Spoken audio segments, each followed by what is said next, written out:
Mesdames et messieurs, chers amis de la presse, de prime abord, je voudrais vous souhaiter la bienvenue à ces points de presse et vous remercier d'avoir répondu promptement à mon invitation. Chers chevaliers du micro et de la plume, après un si long moment de silence et de méditation, à la suite d'une série de turbulences émaillées d'actes de sabotage, d'humiliation, d'ingratitude et même de calomnie subis en début de cette année, j'ai décidé ce jour de vous convier en vue d'annoncer à l'opinion tant nationale qu'internationale que j'ai initié une formation politique ensemble avec d'autres Congolaises et Congolais que nous avons transformé en parti politique. Il s'agit bien du parti Alliance pour le changement, assez en sigle. Un parti de gauche qui prône la social-démocratie et qui a comme devise liberté, égalité, justice. Le parti AC fera sans nul doute l'opposition au régime Félix Tshisekedi. Et pourquoi nous le ferons? C'est exactement pour des raisons. Premièrement, d'une part, nous avons constaté l'absence d'une vision claire et d'un leadership convaincant dans le chef du président Félix Tshisekedi, et d'autre part, l'incompétence notoire et la mégestion institutionnalisée caractérisée par l'insouciance, l'irresponsabilité, la jouissance et la prédation au sommet de l'État.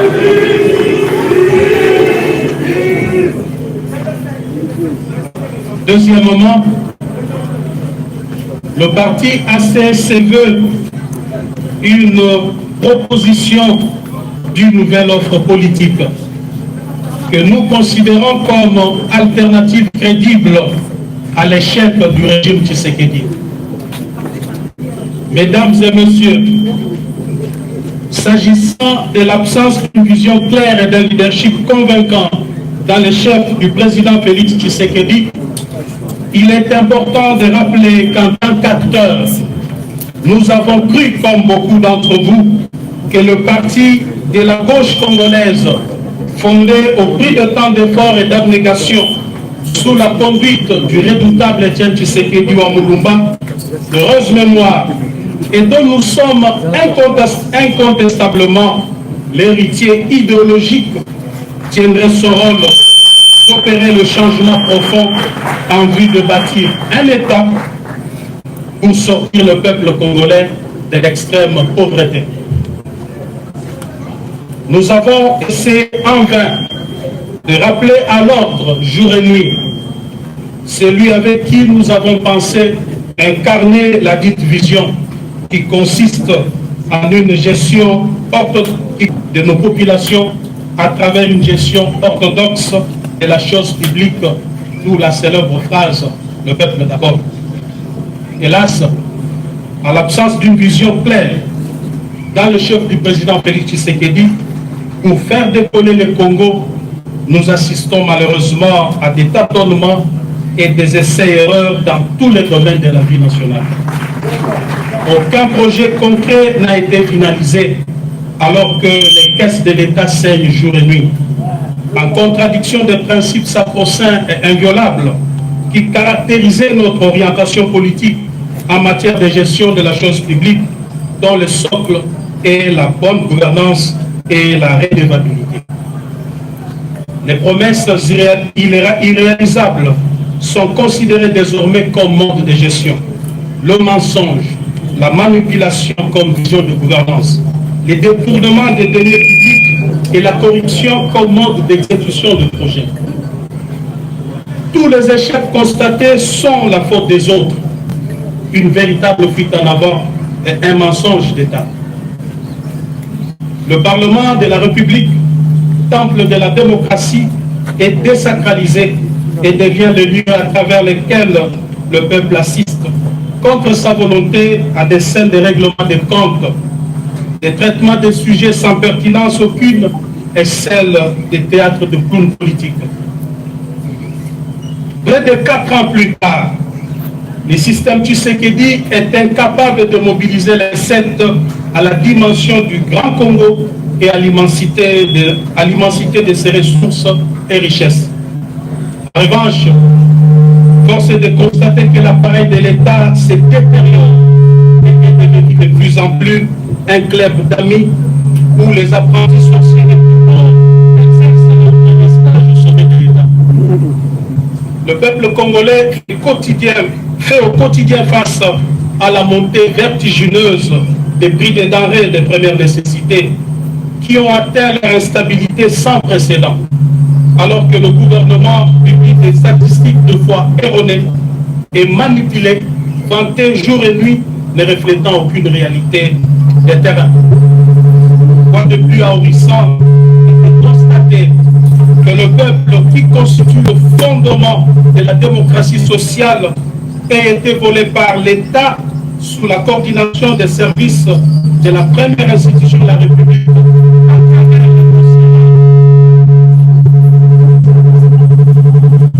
Cette escroquerie d'État s'est déroulée au grand jour.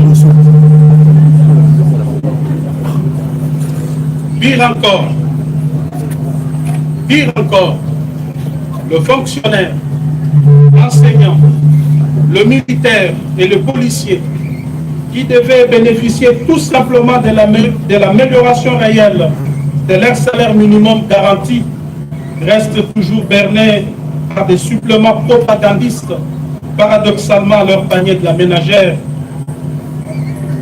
et sans repère ni soubassement dans le calcul de la base salariale.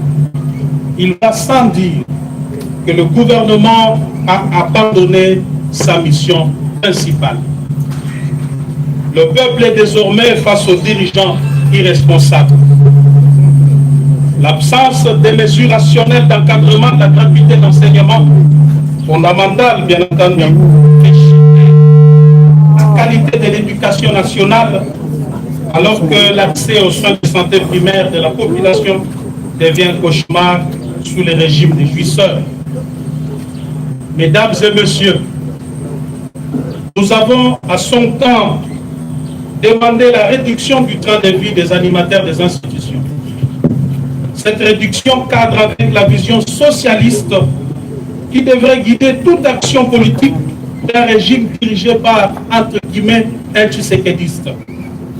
Mais hélas, on a vu par contre la mise en place d'un système corrompu de kamikazes en enrichissement illicite, pillage et détournement des deniers publics. L'absence du leadership politique responsable au sommet de l'État a exposé le pays à une diplomatie de complexe et de complaisance sans anticipation aucune. Des multiples voyages diplomatiques n'ont réussi à convaincre aucun chef d'État et de gouvernement en faveur des différentes causes de notre pays. La situation d'insécurité à l'est du pays, dont les ennemis sont connus et que nous avions eu l'occasion de dénoncer les dangereux rapprochements en son temps, est la preuve éloquente que les déficits du leadership et des capacités à prendre des décisions fermes et courageuses en interne et vis-à-vis de ceux qui nous menacent pour apporter le soulagement à nos populations de l'Est tant meurtri et démontré.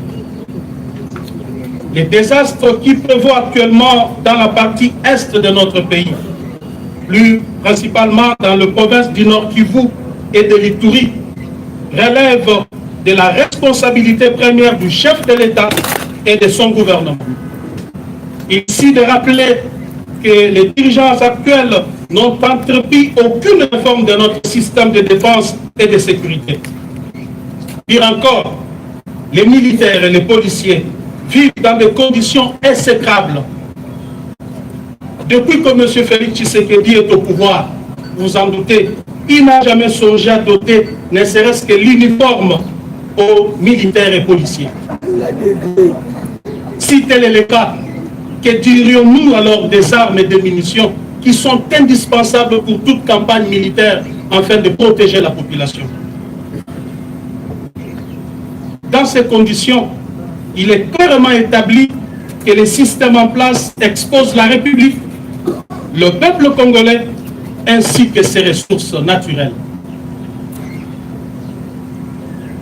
Quant à nous, nous visons l'amélioration des conditions de vie de nos populations à travers une classe moyenne. Mesdames et messieurs, au regard de ces tableaux sécuritaires sombres, il est clair que M. Félix Tshisekedi, aujourd'hui, doit être considéré comme un danger au sommet de l'État.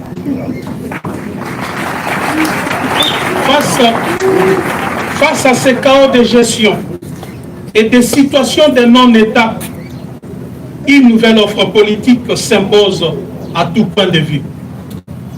Cette offre politique que nous proposons à travers l'Alliance pour le changement consiste en la transformation de l'homme congolais.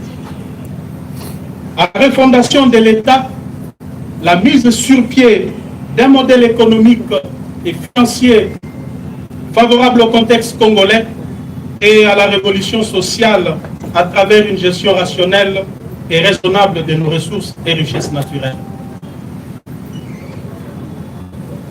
L'Alliance pour le changement vise l'amélioration des conditions de vie des populations congolaises à travers la création d'une classe moyenne. En cela, elle se veut le champion de la pratique de l'équité, de la justice et du droit, de la protection et la sécurité sociale, ainsi que de la quête permanente du bonheur partagé, en réalisant un équilibre intelligent entre l'État, le patronat et les salariés. En mettant en œuvre des mécanismes nouveaux de redistribution équitable des richesses du pays et de contrôle des finances publiques, tout en luttant contre la corruption, l'impunité, les tribalismes, les trafics d'influence, le clientélisme, le népotisme et le laxisme béat dans la gestion de la chose publique. Nous disons bref les antivaleurs qui caractérisent le système Tshisekedi actuellement. Nous envisageons donc imposer demain l'ordre et la discipline dans ce pays. Aussi, l'Alliance pour le changement s'attellera à moderniser les méthodes de renseignement et de défense nationale pour faire face à la montée de l'insécurité dans la partie est de la République et à travers tout le territoire national, à former des unités d'élite et à renforcer la formation des jeunes aux valeurs citoyennes et au service national obligatoire, à réformer les systèmes de l'éducation et des institutions publiques sociales, à propulser l'agriculture, la pêche et l'élevage pour renforcer notre capacité d'autosuffisance alimentaire, à construire et à réhabiliter les infrastructures sociales de base, à promouvoir l'entrepreneuriat local en vue de booster l'émergence des petites et moyennes entreprises pour mener le pays vers l'industrialisation, à promouvoir le tourisme et l'art, à engager une diplomatie pragmatique de puissance et d'action, à réformer radicalement la justice et l'administration publique. Mesdames et messieurs, voilà en gros en quoi consiste notre vision. Néanmoins, nous sommes tenus de vous informer que jusqu'ici, le régime en place ne nous a pas encore délivré l'arrêté d'enregistrement pour nous permettre de fonctionner, alors que nous avons introduit la demande d'enregistrement de notre formation politique depuis le 14 juin 2022 au cabinet du vice-premier ministre, ministre de l'Intérieur. Il faut souligner qu'après examen du dossier, ces services l'ont déclaré conforme à la loi numéro 04/002 du 15 mars 2004, portant organisation et fonctionnement des partis politiques, et c'est depuis le 15 juin 2022, date à laquelle le récépissé de conformité nous a été délivré par les 10 services. Sur ces refus d'enregistrer notre parti, nous avons décidé et fonctionné désormais conformément aux dispositions pertinentes de l'article 14 de la loi sus-évoquée. Je cite, « Si, à l'expiration du délai de 30 jours, ouvrable après les dépôts, les ministres est en défaut de décider, le parti politique est considéré comme enregistré. Le ministre est tenu de lui délivrer un arrêté d'enregistrement dans les délais de 15 jours. À défaut, les récépissé du dépôt tient lieu d'enregistrement. » Fin de citation. À ce jour, nous sommes le 18 juillet 2022, soit 34 jours après le dépôt du dossier. Le parti est donc d'office fonctionnel au regard de la loi sus-évoquée. Mesdames et messieurs de la presse, l'organisation des élections périodiques, démocratiques, libres et transparentes est un gage d'une véritable démocratie car elle respire avec des élections périodiques. En ma qualité de sociodémocrate, combattant de la liberté pour l'instauration d'un État véritablement démocratique, je suis déçu de vous annoncer à travers ce point de presse que le régime Tshisekedi a décidé de mettre en péril la périodicité, la sincérité et la transparence des élections en préparant les glissements ainsi qu'en orchestrant une fraude massive aux prochaines échéances électorales. Le plan consiste en la création de plusieurs partis politiques mallettes dans l'entourage du président Félix Tshisekedi par les membres de sa famille et de ses amis, avec espoir de se voir distribuer des sièges à l'Assemblée nationale et dans des assemblées provinciales. Ces plans funestes, dont se vantent avec fierté et assurance d'ores et déjà les précités, visent à s'attribuer par des mécanismes frauduleux, vous vous en doutez, 300 sièges à la Chambre basse et laisser 200 pour les autres formations politiques. J'avais eu le courage en son temps de m'en prendre vertement à certains dans l'entourage du président Félix Tshisekedi pour dénoncer ces plans qui ne cadrent ni avec la vision, ni avec l'idéal pour lequel nous nous étions bâtis près de 4 décennies. J'avais également discuté plusieurs fois avec le président Félix Tshisekedi quant à ce plan, tout en lui rappelant l'épisode noir du carton jaune du 19 décembre 2016. Marche organisée par fait le docteur Etienne Tshisekedi afin d'exiger la tenue des élections dans les délais constitutionnels où Félix Tshisekedi et moi-même étions dans la rue. Ces jours-là, nous avions assisté à un carnage où plusieurs jeunes avaient péri la vie et le soir du même jour, le siège de l'UDPS avait été plastiqué et 7 personnes y périrent calcinées. Cet épisode sombre de notre histoire commune traduisait non seulement notre engagement à l'instauration d'un État véritablement démocratique, fondé sur les valeurs qui sous-tendent toute société moderne, mais aussi le caractère cosmogonique de notre combat au regard du nombre de victimes enregistrées dans nos rangs, que nous considérons à juste titre comme des martyrs de la démocratie. Et j'avais dit au président Tshisekedi qu'il n'est pas organisé des élections libres, démocratiques et transparentes dans les délais constitutionnels, en dépit du bilan largement négatif, trahirait notre idéal de combat, détruirait le mythe Etienne Tshisekedi et cacherait sur la mémoire de nos martyrs. Eu égard à tout ce qui précède, mes chers amis, vous allez constater avec moi que les divergences de vues et persistantes étaient de taille entre moi et le président Félix Tshisekedi. C'est comme ça qu'en ce jour, devant vous, je lance un appel au peuple congolais, à tous ceux qui avaient cru dans le combat d'Etienne Tshisekedi, de se mobiliser pour barrer la route à ces régimes, des irresponsables jouisseurs qui se définissent comme antithèse du tshisekédisme. ne pas les faire pour risque de pérenniser la souffrance et le maintien de la République dans le sous-développement avec péril de plonger le pays dans une guerre civile inutile. M. Tshisekedi doit désormais savoir que cette manœuvre ne passera pas. Et je m'engage personnellement à affronter aux côtés du peuple cette machination. Parce que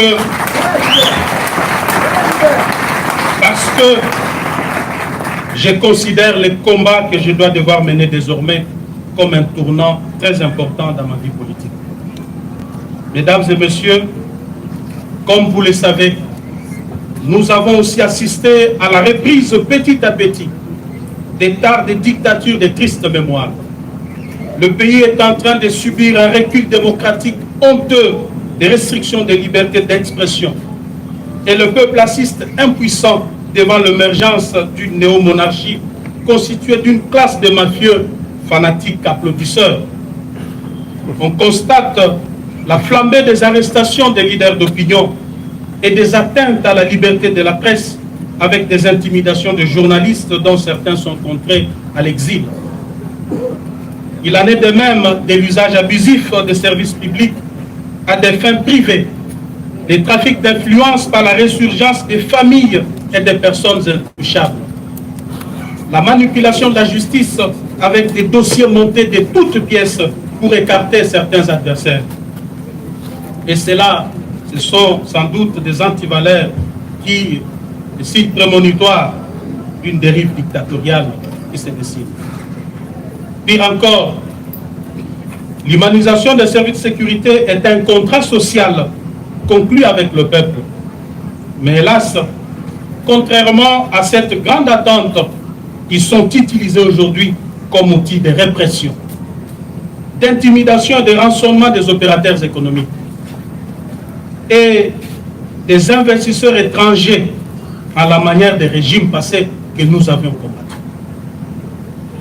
Au niveau de la gestion de province, le processus de la décentralisation est battu en brèche par le pouvoir en place en y institutionnalisant un clientélisme et une corruption à grande échelle.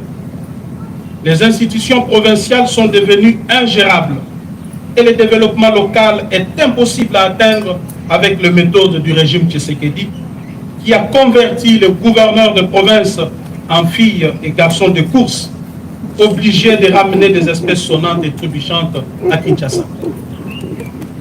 Sous ces régimes, le peuple qui avait nourri l'espoir d'une nation, qui avait nourri l'espoir de voir une nation s'établir après la passation pacifique et civilisée du pouvoir, a vu renaître les sentiments du tribalisme et du régionalisme. L'opinion nationale est scandalisée de la reprise avec force de l'impunité dans notre pays, dont le corollaire est la consécration de la justice à double vitesse. Vous remarquerez sans doute qu'il existe désormais une catégorie de Congolais à poursuivre avec acharnement et une autre à protéger. Au regard de la situation chaotique dans laquelle est plongé notre pays par ce régime, il y a lieu, je suis convaincu, je suis plus que convaincu, que la page Félix Tshisekedi est désormais tournée.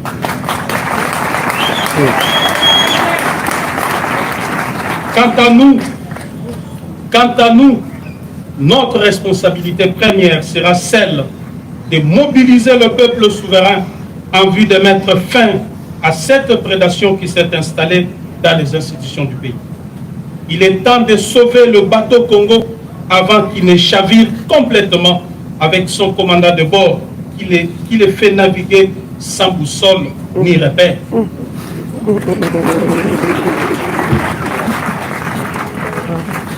Dans un monde en total bouleversement, dans les décombres d'une gouvernance au rabais, dans un paysage politique mouvant, dans lequel tout est incertain, tout est sans cesse remis en question, nous devons imposer une révolution contre la prédation et l'amateurisme au sommet de l'État.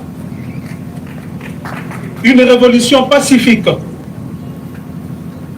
démocratique, mais une révolution, celle du bon sens, car si le peuple n'arrête pas cette prédation, elle ne s'arrêtera pas et l'hécatombe s'abattra sur le Congo. Parce que rien ne va de soi, que tout relève de l'anticipation et de la volonté, du travail et de l'ardeur. L'avenir n'est pas ce qui va arriver, mais ce que nous allons faire ensemble. Pour terminer, nous voudrions préciser que nous ne réglons de compte à personne et nous ne comptons mener une guerre à personne.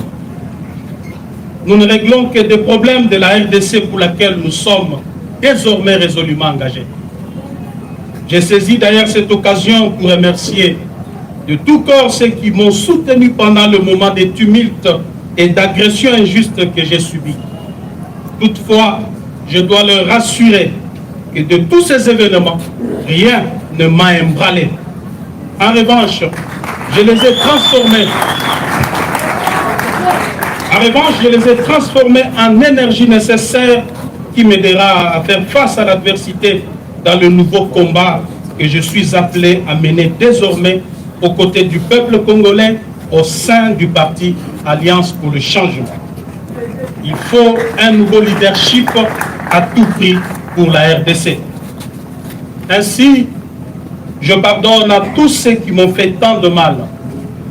En même temps, je demande pardon à tous ceux qui se sont sentis offensés par mes actes et mes décisions politiques. Mesdames et messieurs de la presse, vous serez conviés dans le tout prochain mois à la cérémonie de sortie officielle du parti Alliance pour le changement, au cours de laquelle nous dévoilerons notre projet de société ainsi que les grandes actions que nous comptons mener jusqu'à la victoire finale. À présent, je me mets à votre disposition pour répondre à toute préoccupation liée à l'objet de notre point de presse de ce jour. Je vous remercie. Merci, chers journalistes, de l'attention. Et sachez que juste maintenant, vous aurez une série de questions-réponses. Et nous avons prévu 5 questions pour les médias. 5 questions. Pas plus que cela. 5 questions. Et il y a déjà certains qui sont enregistrés, bien évidemment ici. Il s'agit de RFI, il s'agit de Rachel, Pouchita, il s'agit de Top Congo, CCTV JR et la radio Okapi. Vous allez devoir donner la parole. Voilà. Écoutez, vous allez devoir donner la parole à tout le monde. Oui, ça c'est codé, c'est pas normal.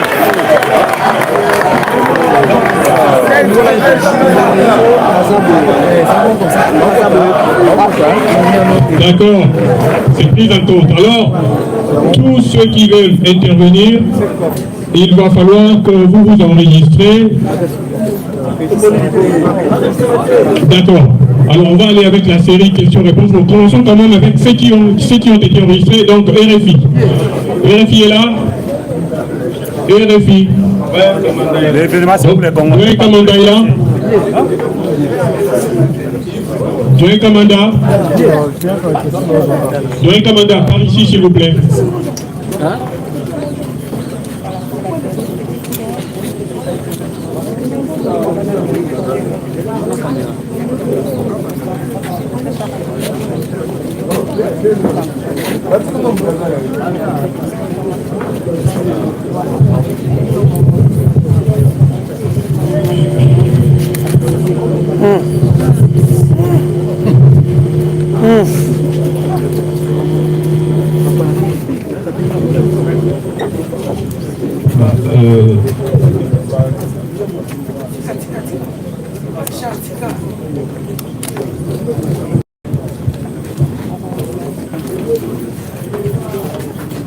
Honorable Jean-Marc Kaboun,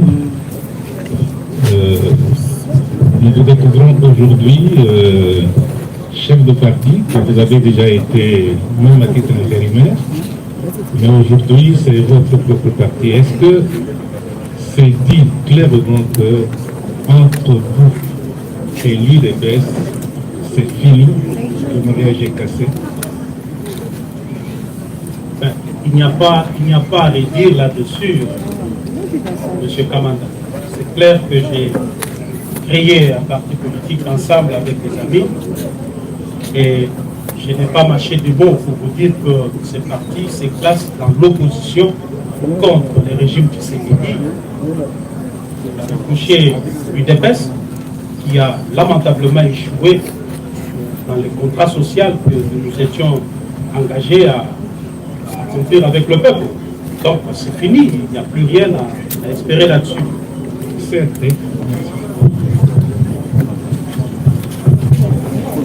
Oui, merci Doyen Canada. À présent, nous allons partir avec ceux qui ont été. Après RFI, c'est Rachel Fouchita. Rachel. Merci beaucoup, Rachel Kitita, pour Tout30. Monsieur, Président Jean-Marc Kabound, aujourd'hui que vous lancez votre parti politique, très critique à l'envers du régime Tshisekedi, mais vous-même, quelle est votre part de responsabilité? Puisque vous avez été à la manœuvre jusqu'à votre départ de l'Assemblée nationale. Est-ce que vous aussi, vous êtes comptable du régime Félix Tshisekedi? 2023 pointe à l'horizon. Vous avez déjà une candidature en vue, vous-même. Comment ça va se passer pour 2023, pour la candidature présidentielle? Merci. Merci beaucoup, Madame Rachel. Ma responsabilité, si je dois l'établir, je pourrais encore regretter ici pourquoi avoir contribué substantiellement à ce que Félix Tshisekedi soit président de la République. Mais je ne veux pas regretter pour ça parce que j'étais chef du parti, j'étais chef dans ces partis-là. Étant donné que tout parti politique a pour vocation la conquête du pouvoir, son exercice et sa conservation, je suis tenté de ne pas regretter aujourd'hui pourquoi avoir consacré mes énergies et mes forces afin que l'UDPS accède au pouvoir. Mais tout simplement, je regrette l'échec de celui en qui nous avions placé notre confiance et je crois que c'est une page que nous devons tourner rapidement. Mais pour tout ce qui reste, je crois que j'ai joué mon rôle. J'ai joué mon rôle en tant que responsable dans le 4000 pour rappeler chaque fois à notre ami qui est aujourd'hui président de la République les bien fondés de notre combat. Je n'ai pas été quelqu'un qui le flattait. Il peut l'attester lui-même que je lui disais ce qu'il ne voulait pas entendre. 9 fois sur 10, je lui disais régulièrement non. Ça voudrait dire que j'étais conséquent avec moi-même. Je dois vous dire que j'ai été opposé à plusieurs dossiers, opposé à plusieurs propositions ou à plusieurs décisions de gouvernance de M. Félix Tshisekedi. C'est notamment le dossier RAM. J'ai été farouchement opposé, mais qu'est-ce que je pouvais faire parce qu'on était dans un régime, on était dans un système. Devrais-je sortir pour dire au peuple que voilà, je suis contre ce qui est fait là-bas? Vous, les journalistes, vous aurez dit crier à l'amateurisme. Comment il est là-bas et puis il vient nous dire qu'il est contre. Pourquoi il ne démissionne pas? J'ai été opposé à plusieurs dossiers. Je viens d'évoquer ici les dossiers élections.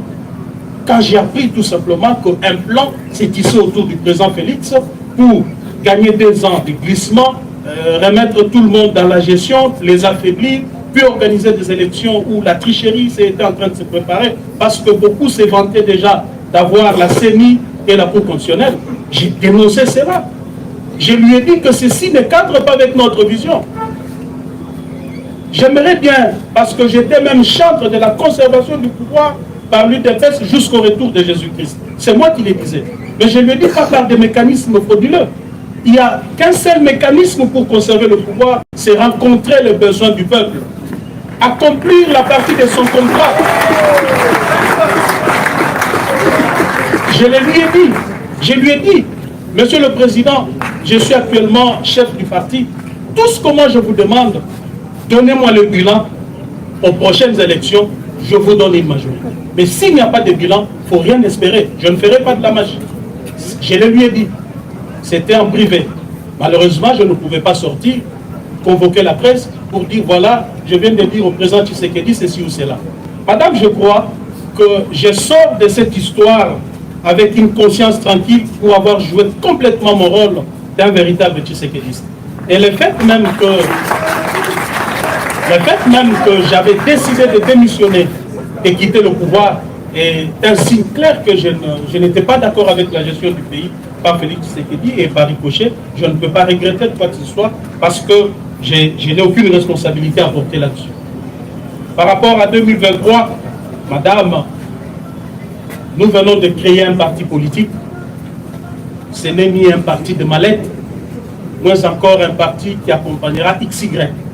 C'est un parti qui a vocation, d'abord un parti qui est créé sur base d'une vision, une vision claire, d'un ancien opposant qui a été au pouvoir, qui redevient opposant avec toutes les expériences possibles de l'opposition et de la gestion. Alors, en tant que parti politique, notre objectif serait de conquérir le pouvoir pour concrétiser notre vie. Je vous ai dit ici que notre vision, je l'ai même résumée. Je l'ai résumée. Elle consiste en quoi? La réformation de l'homme congolais, la refondation de l'État.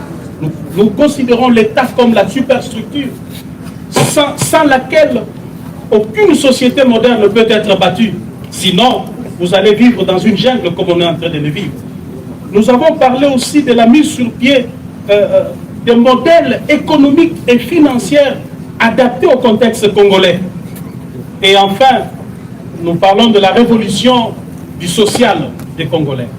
Vous allez voir que le social des Congolais, que beaucoup de politiciens, des candidats présidents vont vous brandir demain dans leur campagne pour dire voilà, nous allons construire des routes, nous allons construire des hôpitaux, nous l'avons relégué à la fin.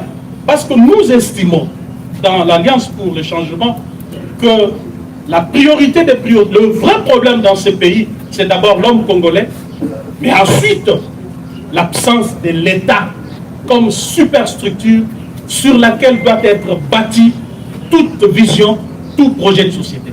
Sans un État, rien ne peut être fait. Donc l'État que moi je suis en train de viser ici, c'est le Léviathan. L'État, c'est la force qui écrase tout. L'État, on ne l'affronte pas. L'État, on ne le défie pas. L'État n'a peur de personne. C'est la force. L'État couvre tout le monde. Les chefs de l'État, sa famille biologique, ses amis sont tenus par l'État. Il n'y a personne qui peut se substituer à la place de l'État ou être au-dessus de l'État. C'est ça notre vision. Nous estimons que demain, nous allons imposer cela. Et l'État, parce que vous le savez bien, c'est une fiction juridique. Il n'existe pas matériellement, à la différence de la nation qui est un groupe d'individus qui se reconnaît à travers une histoire, une culture et autres. Mais l'État, lui, il est invisible parce que c'est une fiction.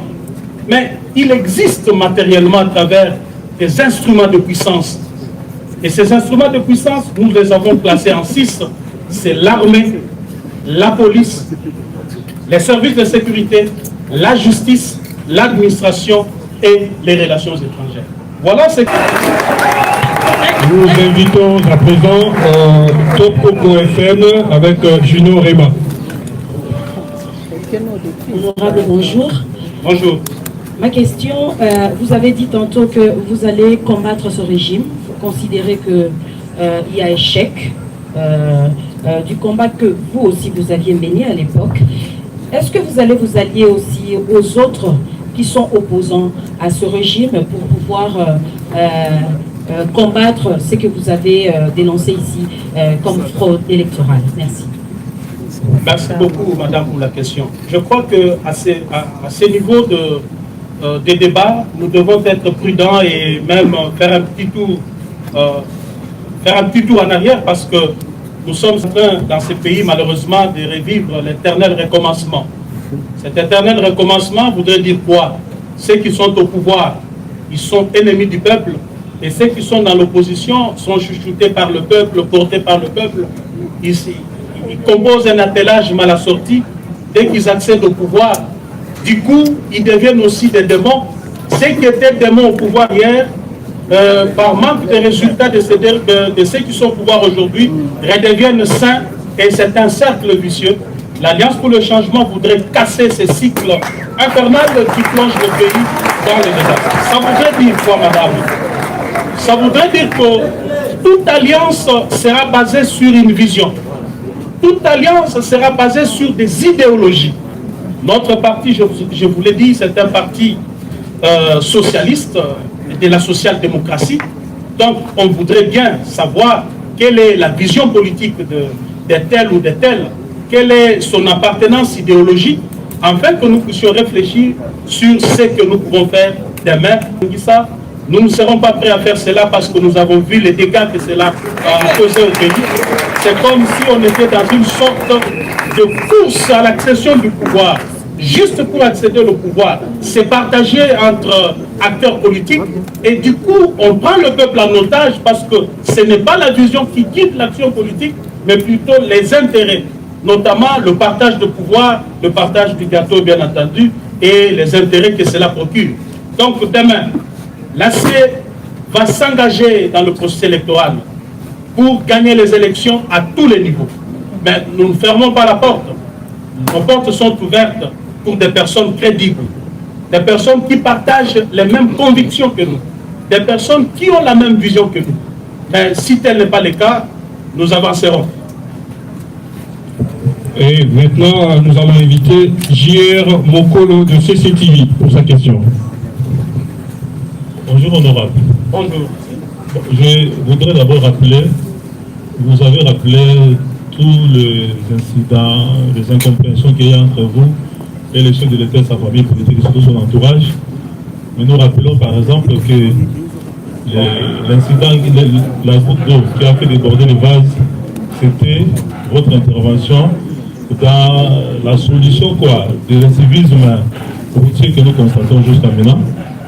Parce que vous étiez indigné, vous avez estimé que vous devriez contribuer à mettre un peu de l'ordre dans ces secteurs. Ça vous a valu. Donc je ne sais pas, aujourd'hui on se rend compte, honorable Jean-Marc Kabot, que ce phénomène en tout cas s'est accentué. Ces derniers temps, on a affaire à des mototaximens, par exemple, ils sont même à la base des accidents et ils se font justice. Dernièrement, il n'y a pas longtemps sur la route des poids lourds, ils ont brûlé la Jeep de quelqu'un qui n'était même pas fautif dans cet accident-là. Je ne sais pas, au-delà des actions ponctuelles que vous menez à l'époque et qui vous ont valu en tout cas de devoir avec le pouvoir actuel, est-ce que vous avez vous-même et votre parti une solution pour mettre fin en tout cas à ce phénomène qui est en train vraiment d'endeuiller beaucoup de familles et puis de terroriser pratiquement beaucoup de Congolais? Merci. Merci beaucoup. Vous avez dit votre nom, Jean-Romain Mokolo. Merci beaucoup. En fait, quand cet incident s'était passé, j'étais chez moi ici, j'ai passé en revue les tours des médias audiovisuels. J'ai vu comment les journalistes, leurs invités, étaient en train d'analyser. Des fois, j'étais surpris et choqué d'entendre ce qui sortait de la bouche et de certains journalistes et de certains politiques. Mais merci beaucoup, monsieur Jean, pour avoir dit que je contribuais, en menant ces actions, j'ai contribué au civisme routier dans ce pays. Vous savez, au jour d'aujourd'hui, si j'ai eu à le faire hier, les gens parfois me taxaient d'arrogant. Oh, mais comment lui, le premier vice-président, il se permet de freiner tout ça? Est-ce soit à un usager de la route? Que j'avais besoin, même si mon arrogance avait atteint le paroxysme, je devais, est-ce que j'avais le temps? Parce que je n'avais même pas le temps pour ma famille, mes amis et autres. Comment je pouvais avoir le temps de me balader et faire quoi que ce soit? Ceci démontre à suffisance à quel point je suis lié à l'ordre et à la discipline. Je me posais moi-même la question de dire, mais si je ne le fais pas, parce que 2023 approche, ça retombera sur moi en tant que chef du parti et un élément clé du pouvoir. C'est comme ça que vous m'avez vu, par exemple, dépasser par les événements. J'étais appelé à toucher à gauche, à droite. Ce n'était ni de l'arrogance, ni parce que je manquais à faire. Mais aujourd'hui, que j'en ai assez parce que mes amis ne m'ont pas compris, je suis opposant. je ne vois pas de solution à donner à cela, monsieur. Nous allons tous constater, malheureusement, avec le peuple, que le pouvoir en place est incapable d'imposer l'ordre et la discipline dans ce peuple. Tout ce que je peux faire, c'est de demander au peuple de se mobiliser afin de chasser Félix Tshisekedi en 2010. Parce que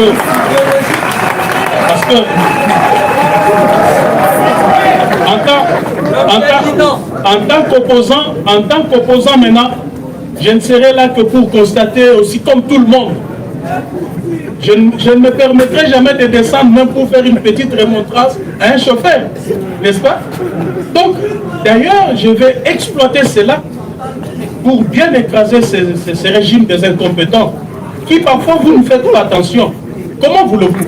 Un jour j'ai dit au président Félix Tshisekedi, Monsieur le Président, faisons un petit rappel. Notre leader Maximo, Feu Etienne Tshisekedi, il est élu Premier ministre. Ou de Tshisekedi, à partir de chez lui à la 10e rue, était capable de lancer un message, de dire demain, tout celui qui a pris un bien de l'État, qu'il vienne le remettre. Et on a vu comment les frères à Mobutu, les Ngwandi, avaient peur de ce monsieur qui n'avait pas tout le contrôle du pouvoir. Mais comment ça fait-il que l'UDPS maintenant accède au pouvoir? Il a tous les instruments de puissance entre ses mains. Mais nous sommes incapables d'assurer ne serait-ce que la circulation routière. Nous sommes incapables juste de mettre la propriété sur la voie publique, juste curer les caniveaux. Il ne m'avait pas répondu. Il ne m'avait pas répondu. Alors, que voulez-vous que l'on fasse? Tout simplement, nous allons constater avec le peuple que le monsieur a lamentablement échoué et qu'aux prochaines élections, il soit mis hors d'état de nuire. Eh oui. À présent, nous allons inviter Paul Makedo de la radio Okapi pour la question. Merci beaucoup, honorable Jean-Marc Kabund, bonjour. Bonjour. Quelle lecture faites-vous de la situation sécuritaire à l'est du pays et de toutes les négociations que mène le gouvernement à Nairobi et à Luanda? Quelle est votre lecture personnelle? Merci. Merci beaucoup, cher ami Paul Matendo. Merci pour cette question. Cher chevalier de la plume, la question de l'insécurité dans la partie est de notre pays traduit de manière claire l'incapacité de M. Tshisekedi à imposer la paix, la sécurité, voire même l'ordre et la discipline dans ce pays. J'ai vu malheureusement, quand le M23 a pris Bunagana, donc quand le feuilleton M23 commençait, les manipulateurs de ce pouvoir montaient de messages dans des laboratoires, des services, pour dire voilà, il faut être patriote, le pays est agressé, allons faire ceci contre le Rwanda, faisons cela contre le Rwanda. J'ai vu même de jeunes gens marcher contre, faire un sit-in devant l'ambassade du Rwanda. Et beaucoup se sont posé des questions. Mais pourquoi l'honorable Kabund n'a même pas fait un tweet? Il n'en a pas même évoqué. Je n'ai pas parlé parce que je considère que ce qui se passe, on est en train de manipuler l'opinion et le peuple. Ici, il est question d'un État. Je vous ai dit ici qu'un État, c'est ça notre incarnation. Donc l'État est là. L'État, on ne l'attaque pas, on ne bouge pas. L'État, c'est le sommet. Au-dessus de l'État, il n'y a rien. Lorsque M. Tshisekedi ne maîtrise pas la notion de l'État, voilà que nous sommes en train d'assister des choses auxquelles lui pense que c'est de la blague. L'État, ce n'est pas la 10e rue où on pouvait s'aventurer à faire ceci ou cela. L'État, c'est l'État. Il a ses mécanismes et ses moyens de fonctionnement qui requièrent de l'intelligence, de l'anticipation, de la sagesse dans les chefs de celui qui l'engage. Comment voulez-vous que la partie Est soit sécurisée dès lors que nous n'avons pas une politique claire en matière de défense et de sécurité? Dès lors que nous n'avons pas, le régime Tshisekedi jusqu'à aujourd'hui n'a investi rien, ni dans l'armée, ni dans la police. Comment voulez-vous que l'on puisse faire face à des nations autour de nous qui, d'ailleurs, sont en train de faire des efforts dans ce domaine? Donc aujourd'hui, le peuple congolais, plus particulièrement dans la partie Est, est sacrifié du fait que Félix Tshisekedi n'est pas en mesure d'imposer la paix dans cette contrée. On voudrait dire que le Rwanda agresse le Congo à travers le M23. C'est donc bien. C'est donc bien parce que la scène internationale, elle est ce qu'elle est. Ne pensez pas que nos voisins tels qu'ils nous entourent là, ce sont nos amis. Ils sont en même temps amis, ils sont en même temps ennemis. C'est ça les relations internationales. Les pays sont des acteurs sur cette scène. Ils n'ont pas d'amis, ils n'ont pas d'ennemis. Mais ce sont de monstres froids. Alors, on a 9 voisins, on a 9 amis et 9 ennemis en même temps. Aujourd'hui, nous parlons du Rwanda. Mais demain, ça peut être Brazzaville. Pour mine de rien, il y a une histoire et il nous déclare la guerre. Demain, ça pourrait être l'Angola. Pour un petit accrochage, l'Angola se décide. Il nous déclare la guerre. Que sera le Congo? Que sera son peuple? Si nous sommes en train aujourd'hui de nous lamenter, pas la guerre. Ou encore, je voudrais aller plus loin. Si c'est le Rwanda lui-même qui se décide alors de dire, voilà, je ne vous fais pas la guerre à couvert, je vous déclare la guerre. Donc nous allons fuir ces pays, n'est-ce pas? Nous allons donc fuir ces pays. Nous irons faire nos marches de soutien au FARDC en dehors de ces pays. Moi, je pense qu'au lieu de faire des marches de soutien au FARDC, nos FARDC n'ont pas besoin de soutien des civils. Surtout pas dans les réseaux sociaux, à travers des tweets, à travers des messages. C'est une aliénation de tout un peuple. En lieu et place de faire des marches de soutien au FARDC, en lieu et place de marcher contre l'ambassade du Rwanda, je crois que le peuple congolais aurait bien décidé de marcher contre Tshisekedi et son gouvernement. Il est commandant suprême des forces armées, c'est lui qui devait donner les tons. A contrario, on voit un chef de l'État qui pense que le pays va bien. À le voir comme ça, vous ne sentez pas que ce monsieur a un pays qui a un problème. Surtout qu'il ne se permet pas de passer de bons week-ends. Chaque week-end, c'est la coule douce. Vous voyez, avec une situation pareille, il faudrait pas aller chercher les diables ailleurs. Le diable se trouve chez nous. Je dois vous dire que ce pays, en fait, vit la théorie de l'éléphant dans la pièce. Vous savez, la théorie de l'éléphant dans la pièce, c'est que nous sommes en train de penser que la faute, c'est l'autre. Alors le vrai problème est dans la maison. On ne fera aucun ménage, on n'arrangera rien aussi longtemps que l'éléphant est dans la pièce. Bien, c'est bien dit. Alors, à présent, je vais inviter Honorable, avant tout, je voudrais préciser que nous allions à 10 questions. Est-ce qu'il est possible que nous avancions? 10 questions, c'est bon, on s'arrête là-bas? D'accord, alors j'invite Francis Bilomba de Absi TV. Oui, Président, bonjour. Je voulais poser ma question à Lingala. Oui. En mélangeant, on a beaucoup donné rapidement au comprendre. Et là, on a dit qu'on a inventé l'armée militaire dans le discours d'Ao, que yomo kona na bagarre na yo babeta ki soda wana ozolo banini par rapport nango et puis rapidement nanda kuna yo donc bayaki ko saccager bakutaki ndako moko na bakisi na bikeko ya longa Tshisekedi ozolo banini par rapport nango et puis pour na nini pe parti na yo otia nga na limité na boulevard du Temple. Mon cher ami, tes questions me font rire, je ne sais pas ce que je vais te répondre. Je ne sais pas ce que je vais te répondre. Je crois que ici nous sommes venus parler du Congo. Nous ne sommes pas venus parler de Jean-Marc Kabound, de sa vie, ce qu'il a fait. Hein? Qu'est-ce que je vais répondre à ça? Ça va, passons à une autre question. Passons à une autre question, s'il vous plaît. Voilà, nous allons prendre maintenant Michel Thioyo de Radio Télé 7. Michel Thioyo, oui. Jean-Marc Kabound déclare que Tshisekedi a échoué lamentablement. Il peut s'évaluer à combien de pourcentage de cet échec de Tshisekedi, parce qu'il divorce avec Tshisekedi presque à 4 ans de son pouvoir. Merci. Je crois que j'ai été clair dans ces sujets.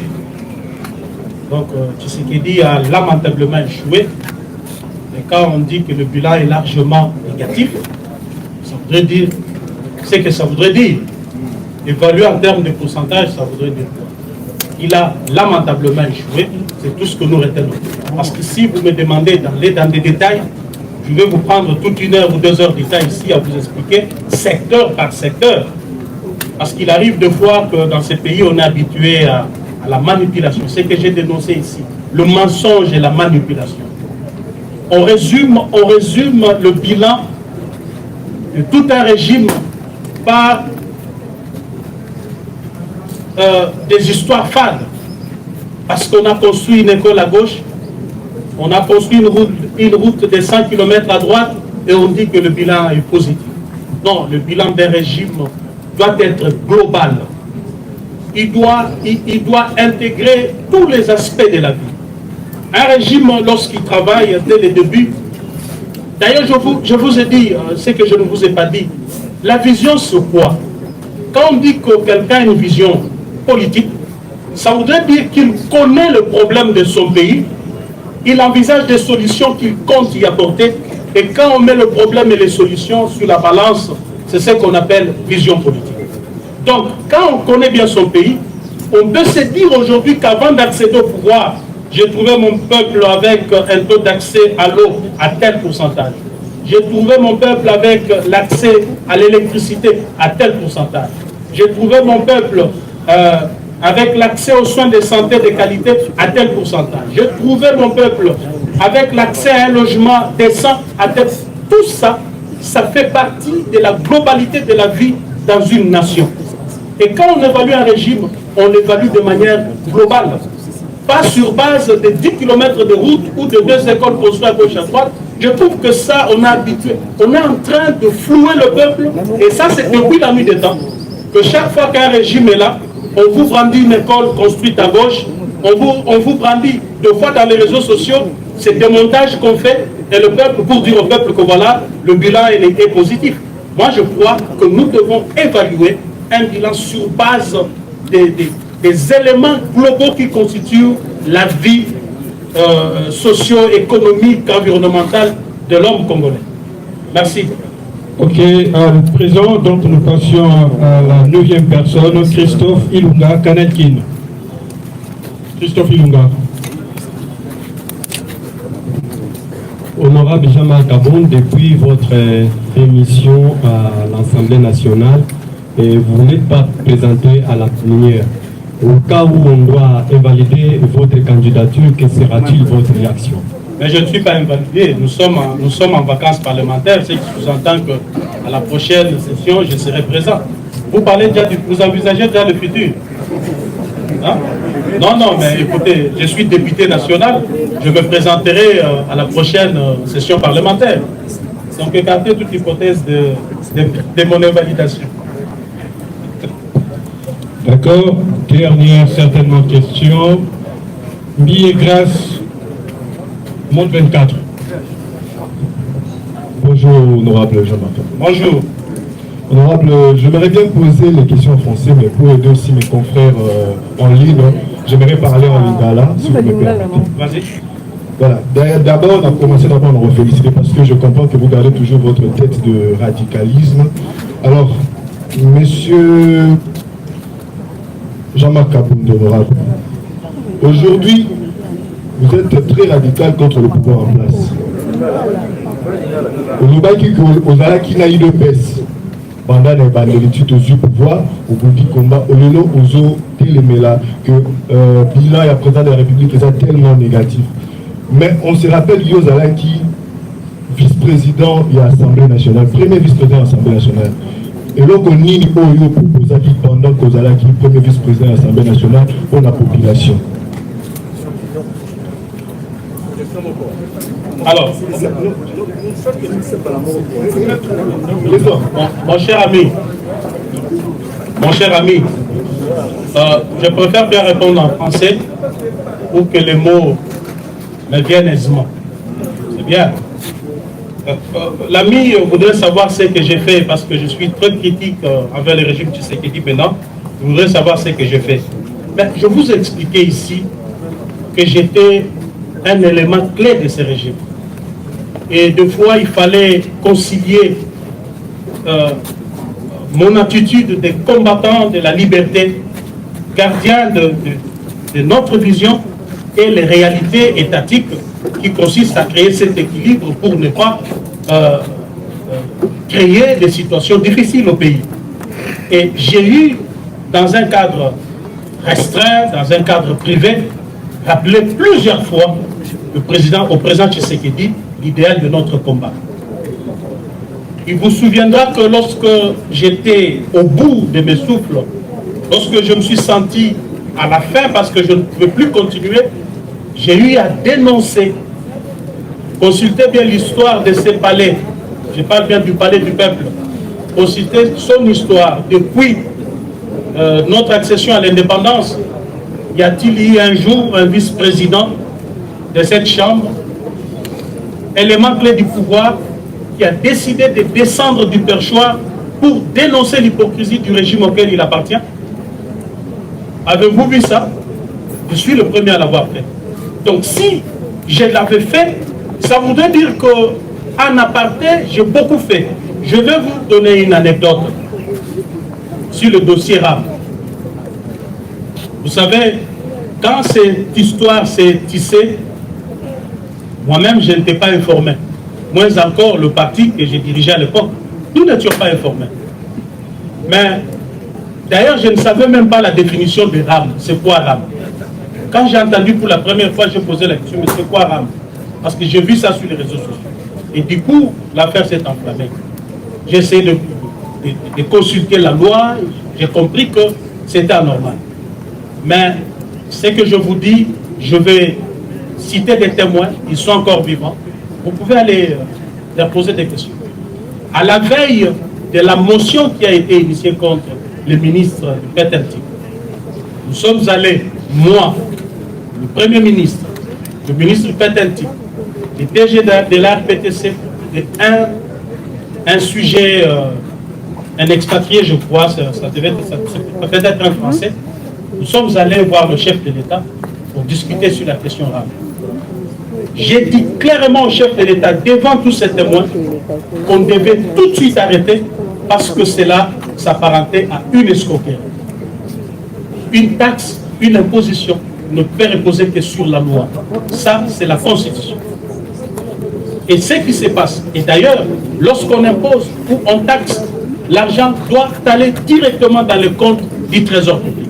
Étant donné que l'argent de RAM ne va pas dans le compte du Trésor public, et cela ne repose pas sur une disposition légale, Monsieur le Président, nous devons arrêter ça parce que ça risque de nous poser d'énormes problèmes.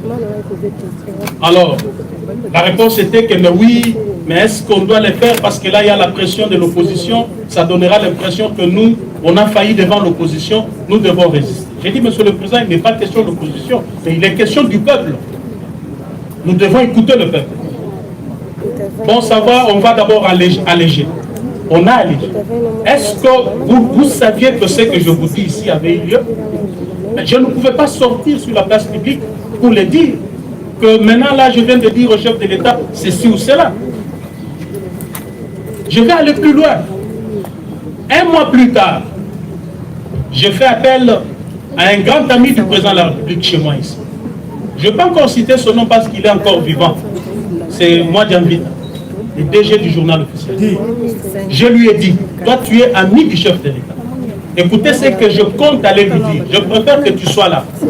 Le dossier RAM, c'est vrai, on l'a arrêté, mais il se pose un sérieux problème. Le chef de l'État doit communiquer, il doit parler, il doit communiquer sur cette question. Il doit dire au peuple combien d'argent a été mobilisé dans cette histoire. Et parce que cet argent n'est pas entré directement dans le compte du Trésor public, il doit présenter au peuple des projets concrets que cette somme devra financer. S'il ne le fait pas, je suis convaincu que ça sera un caillou dans sa chaussure. Un jour, j'ai craint qu'il ne puisse répondre de cette histoire. J'en ai parlé à moi, et je suis allé personnellement dire la même chose au chef de l'État. Je lui dis, Monsieur le Président, convoque une conférence de presse, communique le montant de l'argent que RAM a récolté. Dis au peuple ce que cet argent va faire. Non seulement les dire, mais pour moi je propose même qu'il y ait des projets concrets déjà entamés que vous allez devoir montrer au peuple que voilà, moi j'ai entendu de montant 300 millions, 350, 500 millions, je ne sais pas. Mais vous dites, si c'est 300 millions, voici tel projet va nous coûter 30 millions, voici tel projet va nous coûter 40 millions, voici 100 millions, et l'affaire RAM est terminée. Si vous ne le faites pas, je crains qu'un jour, vous puissiez courir derrière le barreau dans ces dossiers. Mes chers amis, avez-vous entendu que dans un régime, depuis notre accession au pouvoir, quelqu'un a dit ça à un président de la République, son bras droit lui a dit ça? Je suis parfois l'unique dans ce pays qui a eu le courage de dire au chef de l'État des choses impossibles. Il y a beaucoup de choses que je ne peux pas vous dire ici. Je lui ai dit beaucoup de choses. Et curieusement, ça créait un fossé entre moi et lui. Tellement que les divergences étaient devenues de taille. Certaines personnes ont commencé à me dire que monsieur Kabound ne te respecte pas, Kabound est trop arrogant, il se croit, il pense que c'est lui le président. Des histoires à dormir debout tout simplement parce que j'étais dans la vérité et je disais ce que je pensais être vrai, un homme libre, anti-séquéliste convaincu. Ce n'est pas le pouvoir qui devait changer ma perception des choses. Je vous dis, j'ai gardé la même vision, la même perception que j'avais dans l'opposition pendant toutes ces 3 années passées au pouvoir. J'en suis fier. Voilà tout.